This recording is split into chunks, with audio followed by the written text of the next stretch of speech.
Awesome. So, good morning, everyone. Today, we're going to learn about pretty much productivity in 2024. How are people using computers, apps, and technology to work 10 times faster? How do they get more done in a day than others do in an entire week? And that's what this demo is going to be. I'm going to show you not only the top productivity apps, but I'm going to try and demo before and after how to use them. So you can see what's life like before and then what's life like after using these tools in your day to day. And they're very simple. Let's actually dive into, look, at the end of the day, if you're a professional if you use a computer for your profession at the end of the day, this is where it's highly beneficial to invest in just computer training, just learning about how to use the computer better, how to use apps better. Technology changes. Even at the beginning of the year, we started off with ChatGPT. Now, in 2024, if you're not using ChatGPT in your workflow, oh man, like all your competition is, you're seeing more layoffs this year. Like they're firing, like, what was it, like the news was like firing all these journalists and stuff like that. Is like, yeah, because AI is taking over as far as it's an essential, one of the essential seven apps that we need to learn. Why, at the end of the day, what are the symptoms and struggling of not using the right technology or not using newer tools to solve this? Look, you're going to be feeling burnt out. You're going to have a to-do list that's never ending. You have lots of thoughts and notes, but they're scattered across digital apps, physical apps, different Apple Notes, Google Docs. They're scattered everywhere. Technology is very intimidating. There's always new apps and there's always a learning curve where the only place that you could feel like you can go to learn is much like YouTube. And so you feel like you're falling behind, especially if you're like, hey, this whole ChatGPT AI is a thing, but I haven't used it. I haven't found a use case yet. And so whereas other people are writing entire books in 2 hours with illustrations using ChatGPT, it is insanely fast. And then lastly, memory. Look, at the end of the day, there's too much information. Our brains are not designed for not just consumption of all this information from all these different traffic sources, but also ingestion and interpretation and being able to use the information in a continuously productive way to improve your profession, improve your career, get more done, learn more at the end of the day. So we need a way to boost our memory, or what I call, after Tego Forte, build a digital brain. Pretty much pair your brain with one app and let the app remember everything for you. You don't have to remember. It's like having a personal assistant, basically. All of this fundamentally comes down to how do you build a digital assistant that's going to remember all your notes. It's going to help you with your to-do list. It's going to keep you from getting burnt out.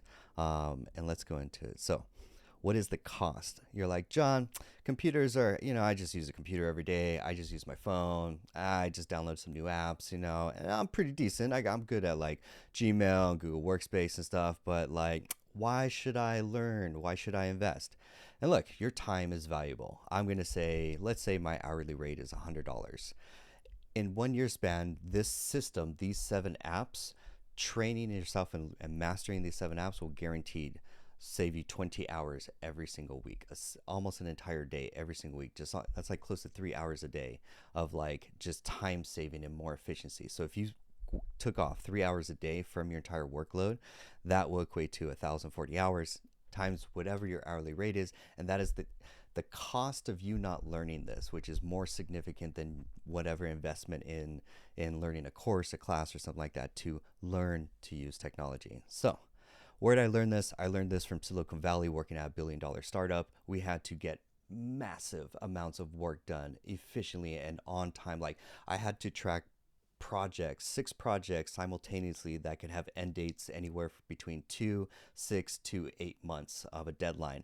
And they all ended exactly on time and under budget. And that was because I used a system like this. There's no way you can do this without. So with this system, you could go from zero to superhuman in 30 days. So let's dive into what are the three things that you're missing to unlock ultimate productivity.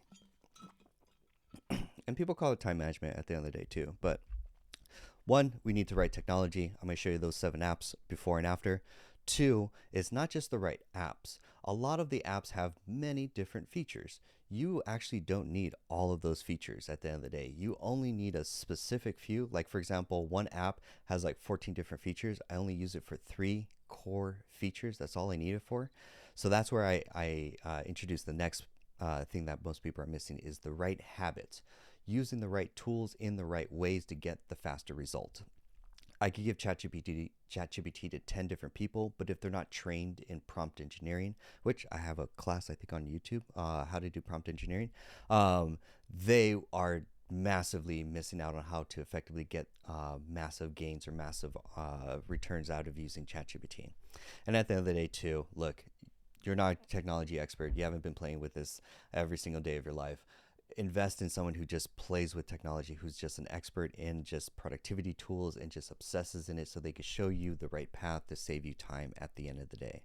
But let's dive into now the meat of the show. What are those 7 apps that are going to massively just make your life more productive, give you a basically, this represents a digital assistant that will help you achieve any goal, no matter how ambitious. This is going to be your super pack. So diving into the first one, of course, this isn't going to be a Mac versus PC debate. This is just going to be a platform debate, meaning you use just a laptop, everything for requirement number one. I see a lot of people using tablets. Do not use tablets. Tablets are not a form of business productivity tools, technically. That is very nice to have. You're going to be using, you can use a MacBook Air. You don't even need anything powerful at the end of the day. It's mostly just an internet connection and a browser. That's pretty much mostly. The other thing is your mobile device. Everything now is mobile. You're going to be more productive on the computer. So mandatory number one, if you're trying to run a business or your professional life from your phone, oh my gosh, you're missing. To just get a laptop. It's going to make your life so much easier. Then, because there's way more features, functionality. I had a business owner that was trying to run his entire business off his mobile phone, and once we introduced a laptop, a CRM, and a proper training process, he went from getting 8 leads a week to over 100 leads a month in capacity, volume, as far as like we just almost 10x'd his capacity as far as what he's capable of just by using a laptop, getting him off a mobile phone to a laptop and then putting the actual business tools, training them 10x'd. It was, so that's where it's like, it's not a Mac versus PC kind of thing. I trained, when I last taught, I'm going to talk about Omer, who owns a travel agency that wanted to write a book. He had a Windows PC. We wasted the first hour just trying to troubleshoot, just trying to get the laptop to connect to the Wi-Fi. It was a waste of an hour of just trying to so what it basically is, if you're fighting technology before you even get to the task that you need to do, that's where it becomes a huge just waste of time to invest in. So it's not a Mac versus PC. Just get a cheap MacBook Air. You get an old iPhone, but being able to move data seamlessly between devices is going to be just effortless, because in today's digital age, speed is king. Let's talk about the second app. Every computer, I feel, should come with Alfred, or Alfred should be the number one app that you download on your Mac before you do anything else. So what are we going to use Alfred for? Alfred, Mac. Alfred has many different tools, and the cool thing about Alfred is like 50, 60 bucks or something like that. Basically, it's a one-time buy. So it's like 60 bucks, one-time buy. So there's no subscription, which is super nice. We're going to use it for feature number one. So now we're getting to demo time. So I'm going to do,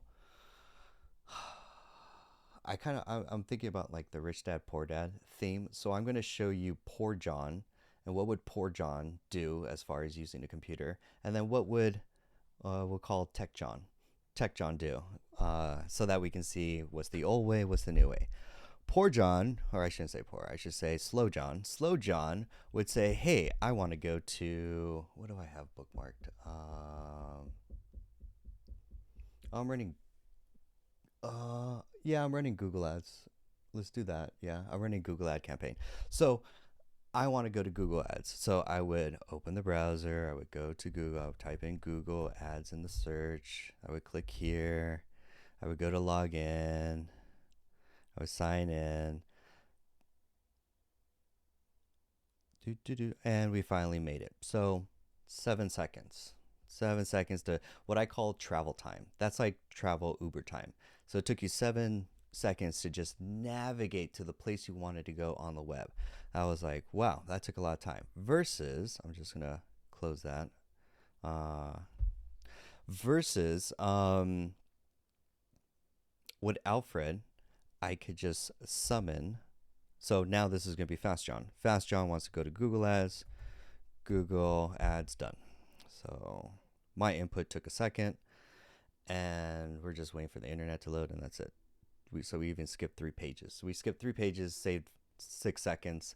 But when you're doing that across the entire web, when you spend on the time, that adds up so much time. That's where you get 2 hours just wiped away. Most people just use a computer. So you could, let's say I want to go to something on Amazon. I want to search Amazon for a book called EOS. Slow John would open up a new tab, go to Amazon, click on it, type in the book, oh, and EOS book, look for the book, there's the book.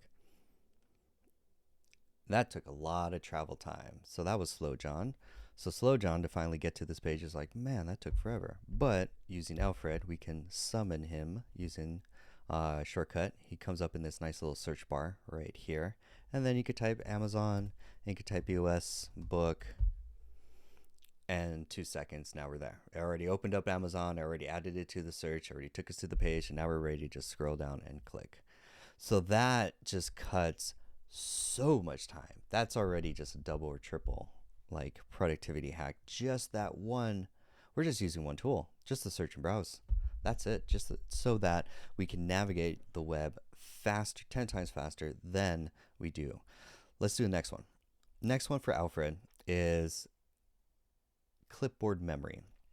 Clipboard memory is, man, there's a lot of things that you copy throughout the day, and yeah, and so could be pictures, could be images, could be texts, and you're working, you're like, man, I copied this email early in the morning, but I can't find that email. So clipboard history allows you, I just pressed 2 keys on my keyboard, old John or slow John, it's gone. He has no way of finding it. As he can only copy paste one thing at a time, and if one after he changes that, it's gone forever, gone. Fast John now has a memory of everything that he's copied for the entire January 26th, just the whole day. So this is things I've copied in the morning. All of this I copied text. This is like a URL. Then it does pictures. There's also a picture in here. Let's see. Emails. Oh, there's a picture. So you can remember pictures, images, texts, all through clipboard history. So that, I mean, at the end of the day, it's like, that's going to just make your life so much easier, because you're like copying so many different things, copy. And you want to, at the end of the day, just remember all the things you could, because at the end of the day, most people, when they're on your computer, you're mostly just copying things from one website to another website, or one app to another app, basically. That is Alfred. That's 2 of the 3 apps that I use Alfred for. The third one that I use Alfred for, let me zoom in, is, let's see. You can see how it has so many right here. Snippet expansion. So, third feature that we're going to use Alfred for is snippets. Snippets are pretty much, if you use a word, a paragraph, a string of text repeatedly, over and over, could be your name, could be your email. You type your email into so many different logins throughout the day. It's the same email. You're like, oh, I gotta type my email again. Oh, I gotta type the same email again at another webpage. You could type, oh, I can't, because I do have my email. I don't want to show my email, but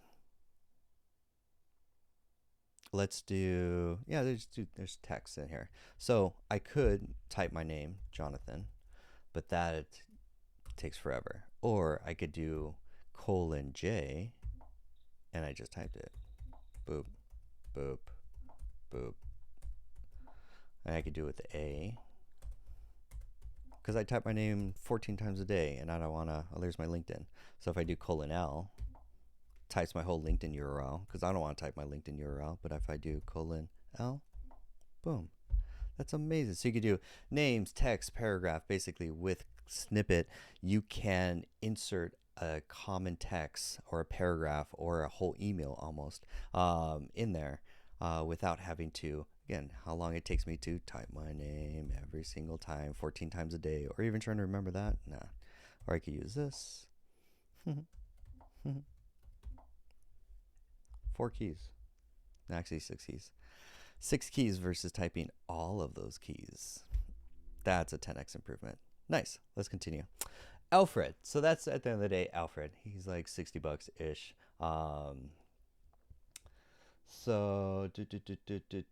Ooh, great question. Are you concerned about Alfred's ability to keyword log your credentials or a hacker hacking into Alfred for stealing your identity?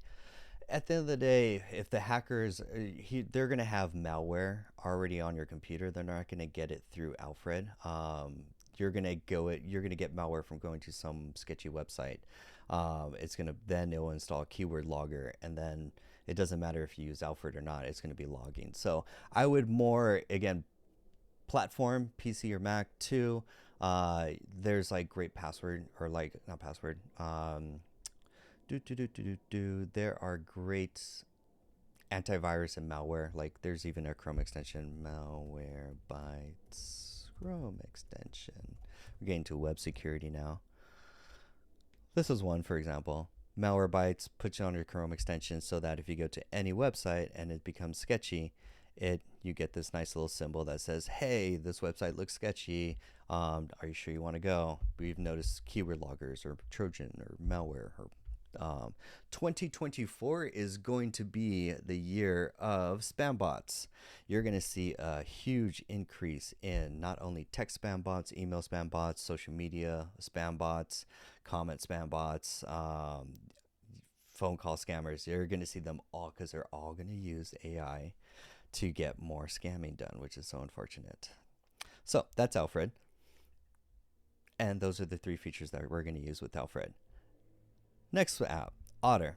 So Slow John would try and type everything out as far as, like, let's say I had a meeting with a client and I'm like, man, I want to type all the notes from the meeting with the client. So I'm going to go, we could sit there and be like, oh yeah, topic 1. Already I can't keep up with, now we're on another topic. So typing is not going to be the way. Can't use Siri. Siri's not going to be able to do voice dictation. But I want a way to capture all the text that's said, that's said in a conversation, so that I can refer to it later on. Because at the end of the day, we all are in meetings. We all try and take meeting notes. But no matter how much we try, we also have to pay attention. And so that's where we're like, man, let's see. So this was a conversation I had, I don't know when, January 18th. It's just me. And we could time travel. So Slow John, there's no way he's going to be able to write down the notes for those meetings. If I asked him, hey, John, well, tell me about the meeting on January 18th. His memory is going to be like, I got nothing. Sorry. I took some notes and I got a couple words, but I got nothing.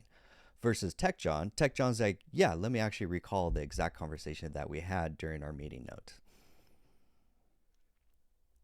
Okay, so this is a follow-up to the entrepreneur business training. Basically, what we need is... So, and then it will transcribe different speakers. It will give you a keyword summary. And then I could just take all of this, pop all this out, just show me the text. I don't need, transcript, don't care, 1 paragraph. I could take that whole text that I talked about and then go to the next app, ChatGPT.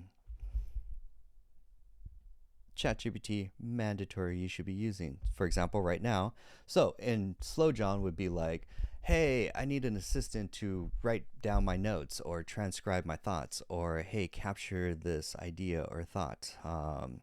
You'll never be able to capture it at the speed of thought of you just dictating, which is nice. But after you got that text, then you can give it to ChatGPT, your next assistant, and say, summarize this, and then paste the text, and then it gives you give me a action plan and bullet summary,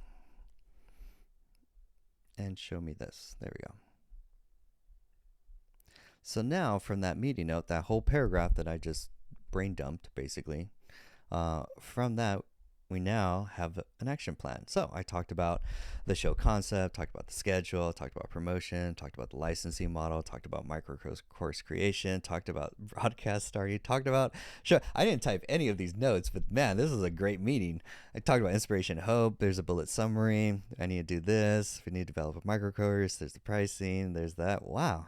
I would, if I had a personal college intern assistant and they showed me this as their notes during the conversation, I'd be like, man, did you pay attention to every word that was said? I am impressed, because now there is no lost knowledge, which is real cool. So now I can get, versus the other person who's like, I don't remember what happened yesterday.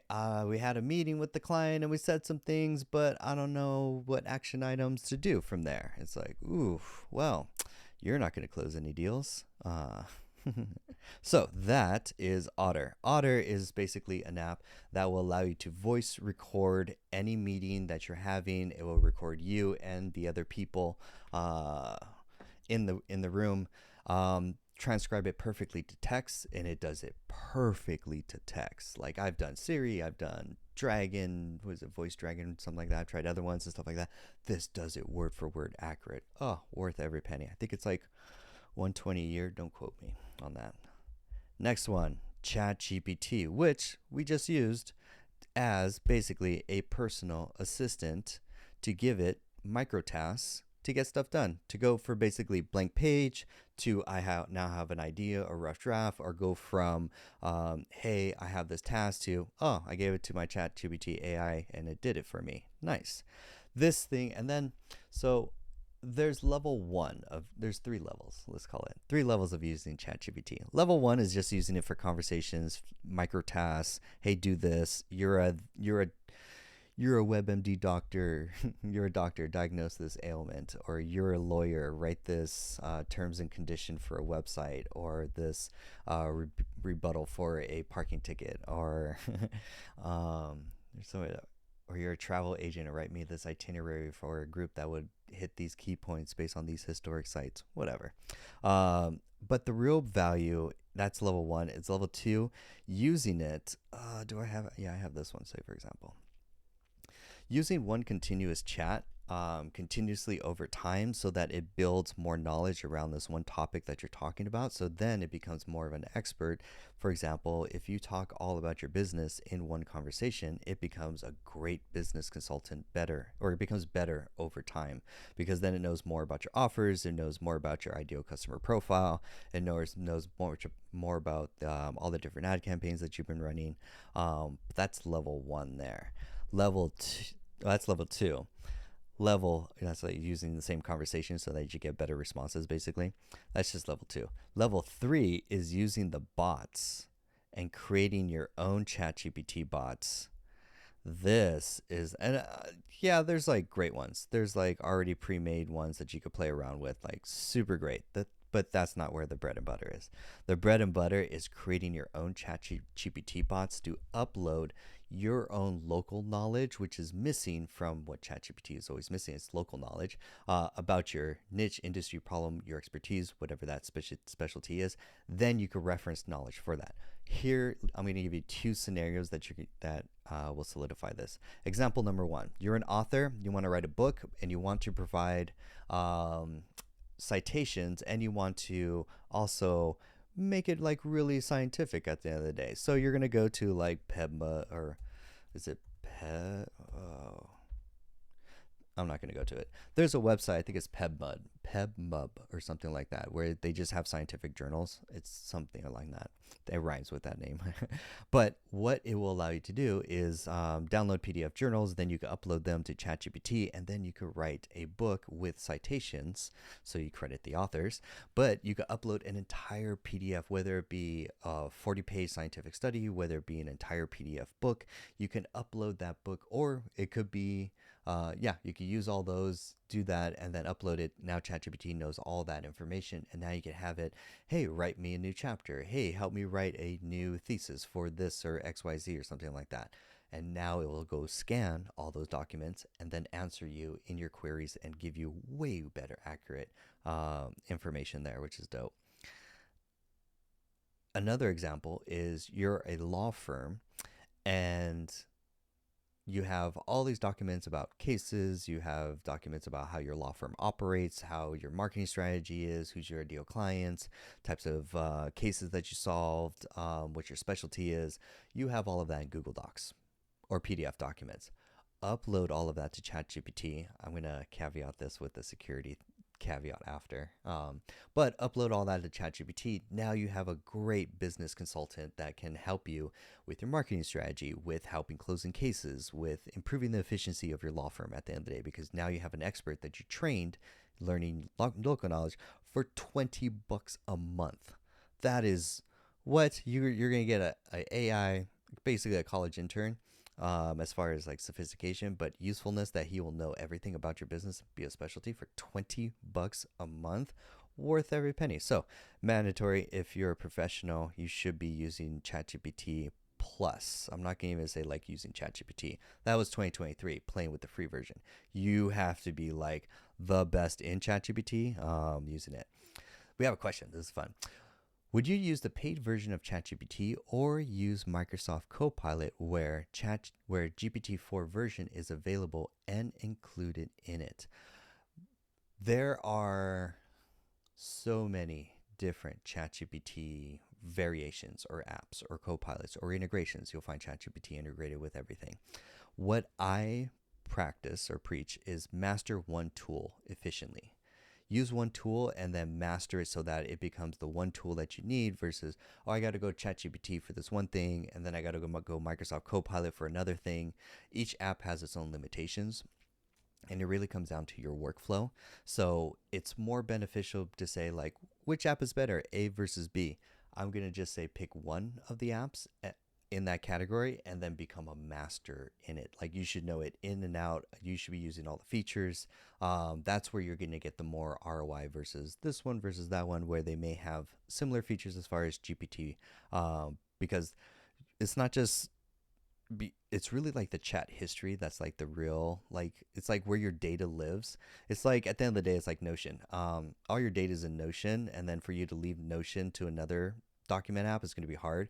All your knowledge, or after you start using ChatGPT after a while, all the conversations and training is all done, and then you have your chat history. That, well, most of my days is mostly I'm in sitting in line for like a drive-through or like waiting in line at a grocery store or whatever, and then I'll just pull up ChatGPT app on my phone and then continue off a conversation that I was working on in the office, and then like while I'm waiting to check out for my groceries, I'll build a marketing campaign, or I'll do a Facebook ad strategy, or I'll create an email reply with a summary, executive summary for a client or something like that. It's insane what you'll do in like 5 minutes using the app. So that's where it's like, I'm more like, pick one app that it's so robust that it solves 90% of what your use cases are. And then you can use it over and over and over again. But great question. Password manager. We're almost done. Nice. Password management. So let's actually, I don't want to forget caveat security. Caveat security. ChatGPT is AI. It is owned by OpenAI, which I think also has the Microsoft bought a significant stake in them at the end of the day. So rule number one, and I can't say that these are rules; they're just more suggestions. But you're going to break them as you use these apps more. It's like Facebook at the end of the day. The more you use Facebook has such a crazy profile about who you are, your interest, your hobby. It knows more about you than you know about yourself, the Facebook algorithm. That's what ChatGPT is eventually going to be. The more you use it on the back end, it's going to know a lot about you. The whole point of AI is that we're training our replacements. Any field, whatever you're doing, any field, any category, the more you play with the AI, at the end of the day, you're just training your replacement. But you have to use these tools because I I had to do a project and it was like my competition got it done in a day, and I was like, the only way you would get it done in a day is if you had AI tools.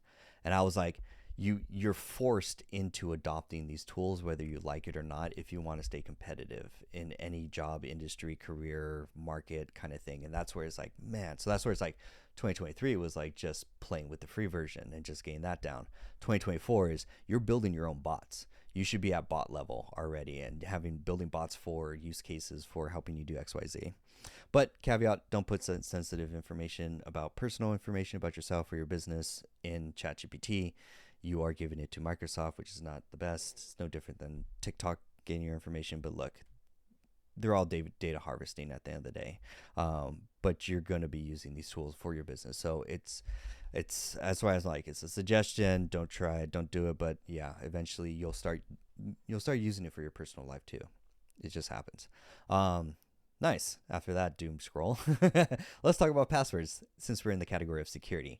Security, people, I've met a lot of people and they have passwords in Apple Notes. They'll have passwords in Excel sheets. They'll have passwords in Google Docs.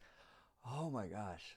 Please, please, please, please. 2024 is going to be the huge year of not just bots, but also more scams because they're going to use bots to like scam people more at scale. At the end of the day, it's just a numbers game, percentage. So you have like your levels of passwords. One, you shouldn't be using any easy to remember passwords for like you're like, yeah, it's an easy this in a year or this in a password or this in my favorite number or this favorite phrase or something like that. Like, and then you have different variations. No, every level number one is every website that you use that password in has to have a different, unique, complex password. Every website has to have a different, unique, complex password. Now, John, the next level goes, John, I can't remember a complicated password. That's where level two is. A password manager is going to help you because then you'll have just one master password. You just make it very long. That's going to be your one password to log in. You saw me log into Otter. Yeah, it's just speed at the end of the day. It's like you could be level one trying to remember your passwords and wasting minutes, hours, days trying to find and trying to remember. And then the second you get hacked, that one password is compromised. And then you have to remember that same password, remember all the other places that you used it to, that it compromised. And then you have to, it's a nightmare. Look, in Silicon Valley, we used 1Password as the best one. That's like the best tool. It's like LastPass gone hacked, or so I wouldn't trust. I used to be on LastPass. I don't trust it anymore.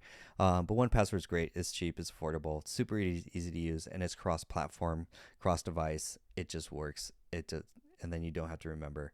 All your passwords are secure, especially if you're a business owner or profession and you use web apps every day. Highly recommend. Password manager. It's, again, all these things just save you time. They just save you time. Hours every day. We're getting to that 20 hours a week mark, and this is how we build it. My favorite two, I'm saving the best for last, honestly. Final two. Spark. We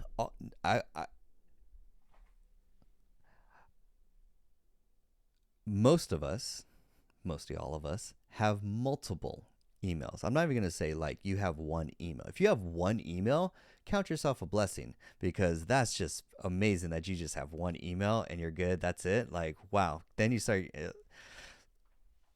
second you get into business, you now have 2, 3, and so many other emails that you have to manage. At the end of the day, we need a very easy way to accomplish two things. One, manage multiple emails very easily. because I don't want to open up a new tab. Slow John would open up a new tab, go to Gmail, and then type on, go, then log in, and then open another tab, go to another Gmail tab, and then open another tab and open another Gmail tab. No, no, no, no, no. That's just time, time, time, time, time. Um, Spark, let's see.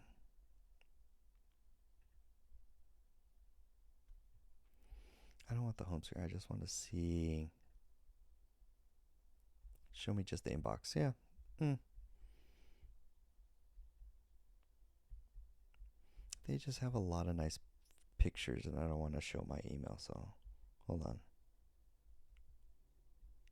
Yeah, that's going to work.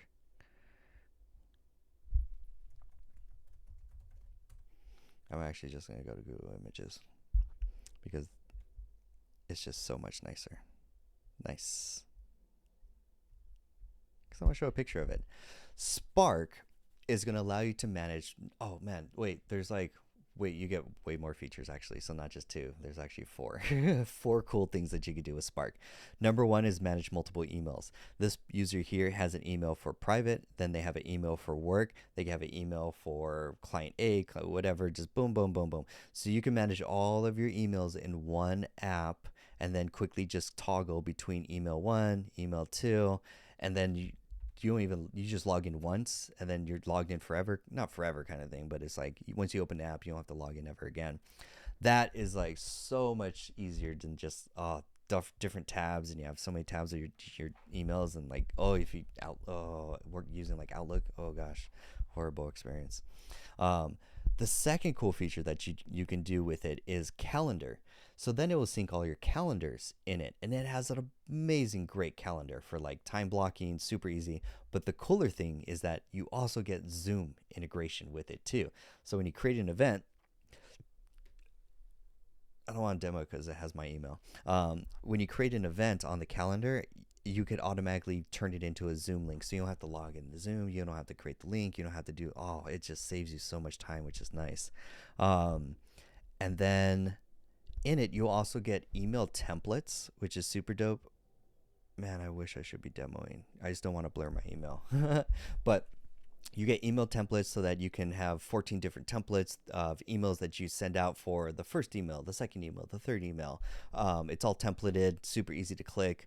It is email, calendar, templates, and then Zoom meetings all in one app. And did I mention it's free? Yes, it's free. But here's the hack though. The hack is you have to use their Spark desktop or the classic. They're going to try and push the new one on you, which, don't get me wrong, great for new features and stuff like that. But it's actually the old version that you want, the classic one, because they'll have two apps in the App Store. So I recommend the old one, and it is phenomenal. The way they make money is like, if you have a customer service email and you have a team that needs to access that email. So if you have more than one people and they need access to your email, that's why you're going to pay for Spark, which worth every penny, 100% worth every penny. So then, and then the last feature, bonus number 5 from Spark, is you get email shortcuts. The shortcuts are crazy because then you can just blaze through your email. So I manage 4 emails, and email takes me 2 minutes to do.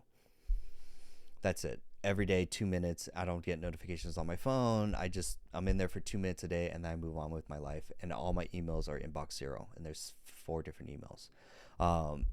Highly recommend. There's a practice to get into that. For how do you keep inbox 0? There's a practice for that. But that's where you get keyboard shortcuts, so it's lightning fast. We're at the final stretch. Last but not least, I saved the best for last, Notion. Because why do we want to learn Notion? There is too much information, knowledge, documents, tasks, files, notes, ideas, all of that important information. Most likely you're using Google Docs, Apple Notes, Todoist, any of those, and you have your notes scattered across all of those files. Put them all in one app. Notion is, I looked at the bill and I think it's like $48 for the whole year, and I was like, that's all? 48 $48 for the whole year, and you're basically digitize my entire brain, and I never have to. I'll never forget anything ever again. Basically, it tripled my. I was saving books. I do have my book. I don't want to show book list on this here, but I have a book list in Notion. There's like over 1,000 books in that list. There's no way you could keep a list of 1,000 books anywhere else like that. But it's all in Notion, which is dope. But what I really want to show in Notion is the only because a lot of us we tried these apps and we're like, oh, they're too complex. I've downloaded different templates. I did do this one thing for this one, or um, it's usually the setup that trips a lot of people up because a lot of these apps don't come with a pre-made template or pre-made setup. A lot of these apps are you build what you want out of it. Basically, they're mini app builders basically, which is kind of cool. So if you know how to build an app, you get all the functionality without all the extra, all the hard stuff to do. So I've built the second brain. I've used Notion. I've digitized I've cataloged and logged every thought into every list and indexed everything that could come to in and out of your brain. I've simplified it down to just 2 lists that you need in your entire life. Because especially if you're struggling with like ADHD, there's a principle in ADHD where everything that you have or you need has to have a home or has to have a place that it rests. It only lives there. It never lives anywhere else. And if it's not in that place, that physical location on that shelf, it's missing and needs to go be found. So basically, it's a way for you to organize your room or your space. And the same principle is here is when you need to go to retrieve that task, that object, that item, that list, that knowledge, that idea, it makes it very easy if there's only one of 2 places that it has. It's a 50-50 chance. It's either in tasks, meaning an action item, or it's in documents. That's it. Your entire life, everything, every note, knowledge, idea, task, thought, cool, book, idea, thing you wanted to do, it's either a task or a document. That's all. So now that we simplified it, if we go to a dashboard where we can see both of those in one view, so now this one view is what I use. So this is a clone of my app, of my productivity app. I run this same framework, the same template. You just see different tasks and different files. Basically, this is just demo data for a demo. At the end of the day, or I use this every single day to manage all the tasks I have to do for business and life, all in this one screen. So anything I have to do, everything I question, what I want to find, knowledge, what books am I reading, everything is in the dashboard today, this one place. And there's no I see people go crazy with aesthetics and stuff like that for Notion. You lose the functionality and you make it more complex. And it's like, this is super simple because you have to answer 3 questions. 1, what should you be doing right now? What's the main task of the 10,000 things you should be doing? What's the one thing you need to be doing right now? The number 1 task. That's what this system does. Organizes all your tasks so that you go to the very top, and the only thing, if I look at this system and just wake up and just open this up and just take a quick glance, I don't even have to think. I just have to go to the very top and I go, okay, I have to build a website. And then after I can't launch my Facebook ad campaign until the website is done. So then I'm just working from the top down, knocking out each of these tasks that are already sorted.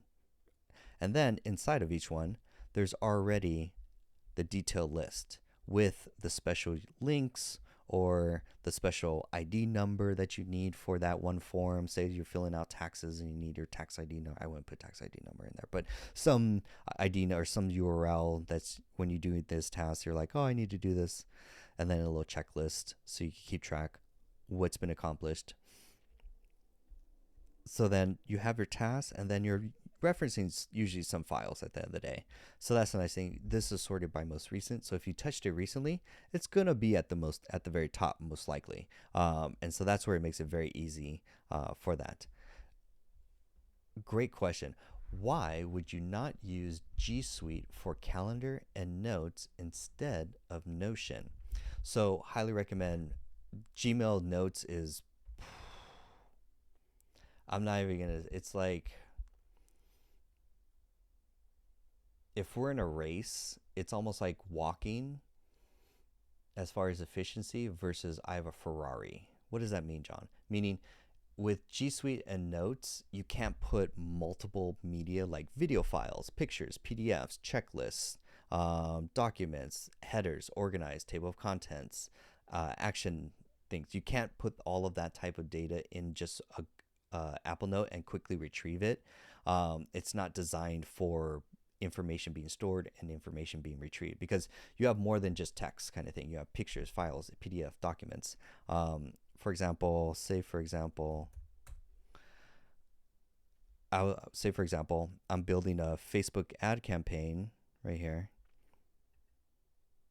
So here's a note. So you could look at other notes versus my super notes. So my super notes already has a table of contents. Actually, is this the? No, this isn't. I need actually the productivity. This one actually. Yeah, this one. So my notes, how I take notes using Notion, you get a table of contents. So I could go jump through any part in that information. Everything in here is globally searched. So if I type a phrase like this phrase, let's say this is a sentence, and I'm like, hey, I said the sentence in Notion somewhere. You get a global search. So you could type in any phrase and it will search the entirety of Notion and show you all the places where you've used those keywords or phrases. Or like, oh, I've used it in this document. Nice. So it makes it very easy to retrieve information. Here's the different types of information that you can store. You can do links, bullet points, header information. You get code blocks, so you could write custom code, or you can do one click. And now all of that there is now in my clipboard history in a second using just a second copy. I have also screenshots, pictures. Pictures also crash. I know, like trying to do Google Docs and trying to put a video file in a Google Doc is next to impossible easily, or photos not easily. So here I have screenshots of all these Google ads that I wanted to funnel hack. So I was like, okay, I got pictures.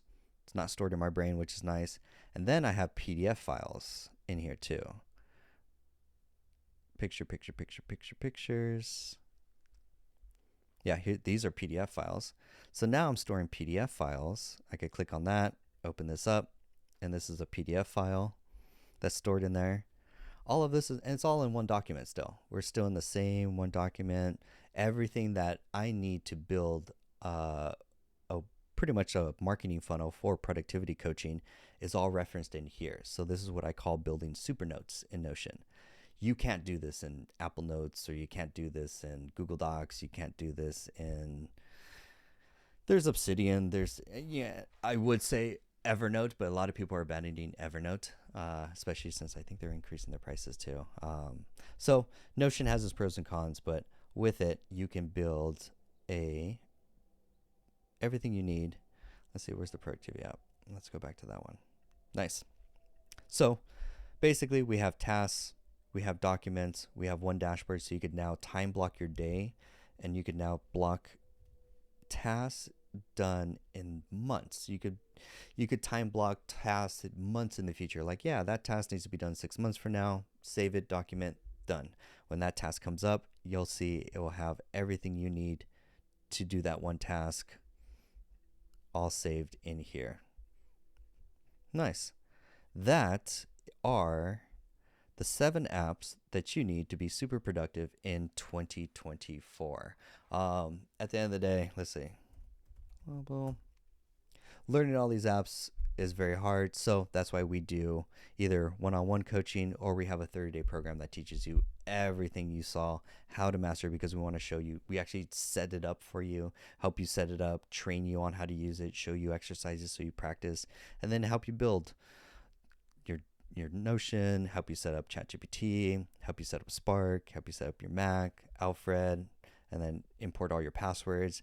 Then, man, then you're saving 1,000 hours every year. 2024 is going to be a great year because you're saving so much time working smarter, not harder at the end of the day.